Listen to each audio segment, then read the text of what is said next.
Hace unos años un compañero de trabajo me pidió un consejo. Me contó que estaba llevando a su hija al colegio secundario en el auto y sintió el olor a porro. Mi compañero no consume marihuana, pero tiene muchos amigos que fuman y conoce muy bien el olor. Así que le preguntó a su hija si tenía marihuana encima y ella le dijo que no. Él insistió hasta que en un momento su hija le confesó que sí, que tenía, pero que no era suya, se la había dado una amiga.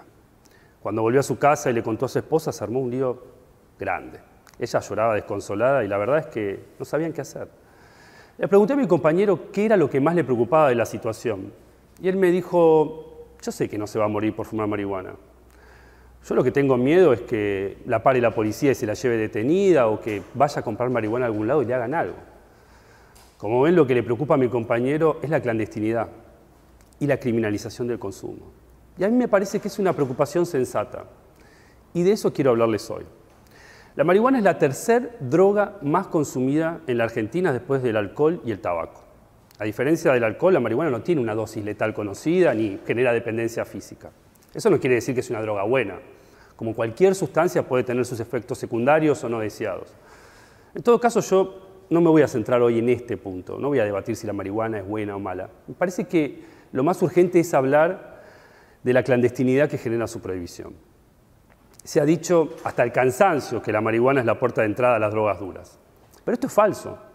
La verdadera entrada a sustancias que pueden ser más nocivas para la salud no es la marihuana, sino el dealer. Es el contacto con la persona que vende drogas al menudeo. A esto se lo conoce como el efecto góndola. Como cuando vas al supermercado a comprar una cosa y te llevas varias más. El primer lugar en intentar resolver este problema fue Holanda. A fines de los años 70, el gobierno toleró la venta de marihuana en pequeños cafés, que hoy conocemos como coffee shops. La idea del gobierno era terminar con el efecto góndola y segmentar los mercados. Que el que quisiera conseguir marihuana solo pudiera acceder a la marihuana y no a otras sustancias que el gobierno consideraba más nocivas como la cocaína y la heroína particularmente. Esta estrategia se fue consolidando con los años, sobre todo a partir de la década de los 90, cuando la práctica de compartir jeringas entre usuarios y usuarias de heroína inyectable disparó los contagios de VIH y de hepatitis C en Holanda y en toda Europa. Los resultados de esta política sanitaria se midieron en dos oportunidades. En la primera, en 1995, se descubrió que había bajado el consumo de heroína en Holanda. El segundo estudio es de 2014 y presentaba un panorama todavía más alentador. Había muy pocas personas jóvenes que estuvieran consumiendo heroína inyectable. La mayoría eran personas que habían comenzado hace muchos años y para las cuales ya había programas de mantenimiento y sustitución con metadona, que es otro opiáceo, como la heroína, pero que se consume vía oral. Pero esta idea de tolerancia que tenía el gobierno holandés no implicaba formalizar toda la cadena de producción del cannabis. Esto quiere decir que hasta el día de hoy, las personas que cultivan y abastecen a los coffee shops siguen siendo tratadas como delincuentes. A esto se lo conoce como el problema de la puerta de atrás. El primer país en intentar resolverlo fue Uruguay en 2013 y después Canadá en el 2018. En ambos países se implementó lo que se conoce como una regulación legal del cannabis. Hoy me voy a detener en este concepto. La regulación, como pueden ver en este gráfico, es un punto intermedio entre la ultraprohibición y la legalización con promoción comercial. Tanto el enfoque prohibicionista como el llamado modelo de supermercado, donde los controles son mínimos, resultan ser políticas de drogas nocivas. La prohibición derivó en la guerra a las drogas, que es una guerra contra las personas, no contra objetos inanimados.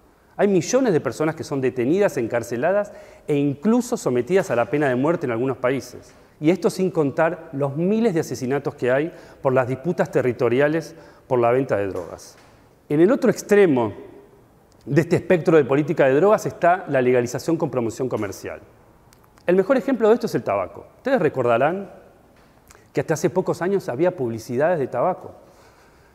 Fumábamos arriba del colectivo, arriba de los trenes, incluso fumábamos arriba del avión. La única advertencia que traían los paquetes de cigarrillos era que fumar es perjudicial para la salud. Hay millones de personas en el mundo que murieron, por ejemplo, de cáncer de pulmón, sin saber que era por fumar tabaco. Pero hoy esto cambió. Y en la Argentina están prohibidas las publicidades, el sponsoreo y las promociones de marcas de cigarrillos. Y los paquetes traen advertencias muy precisas sobre los daños que provoca fumar. Regular el cannabis es una oportunidad para evitar estos errores tan bien aprovechados por la industria. Por ejemplo, en Canadá o en Uruguay están prohibidas las publicidades, las promociones y el sponsoreo de productos de cannabis. Tampoco hay marcas. Los paquetes que se pueden conseguir en Uruguay son planos, solo traen las indicaciones del producto que se va a consumir y de las precauciones que conviene tomar si se lo hace.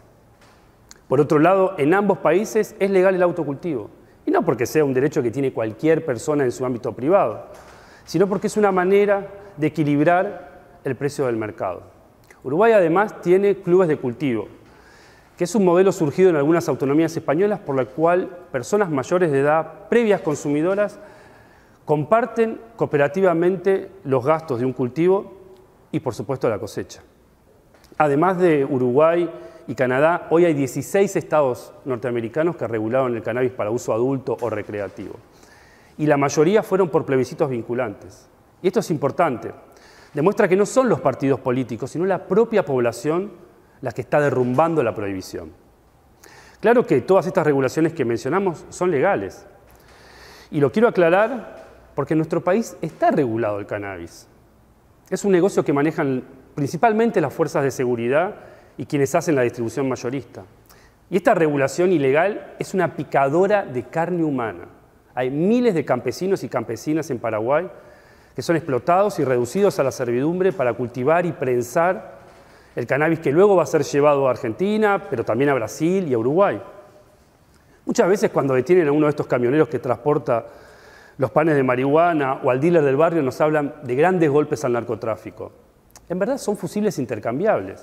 Hay muy pocas personas presas en nuestro país por lavar el dinero de esa economía informal o por proteger la distribución mayorista como hace la policía e integrantes del Poder Judicial y político. Si algo me hace considerar a la regulación como una posible salida de este esquema prohibicionista son sus resultados. Para empezar, en ninguno de estos países se disparó el consumo de marihuana. En el caso de Canadá, bajó el consumo entre adolescentes de 15 a 17 años. Pasó del 19,8 al 10,4. Es casi la mitad. En el caso de Uruguay, el tamaño del mercado clandestino se achicó drásticamente. En 2014, a un año de empezar con la regulación, 6 de cada 10 personas consumía cannabis prensado traído ilegalmente de Paraguay. En 2018 esta proporción era de 1 en 10. Y si vemos el aspecto carcelario y judicial, los resultados también son interesantes. El estado norteamericano de Washington, que fue uno de los primeros estados en regular en 2012, logró bajar en un 98% las causas judiciales por tenencia de marihuana para consumo personal. El ahorro de dinero público al evitar criminalizar y encarcelar a usuarios y usuarias de cannabis también es un aspecto positivo. Cuando pienso en mi compañero de trabajo y en su hija, intento imaginar qué pasaría si se regulara correctamente el cannabis en Argentina.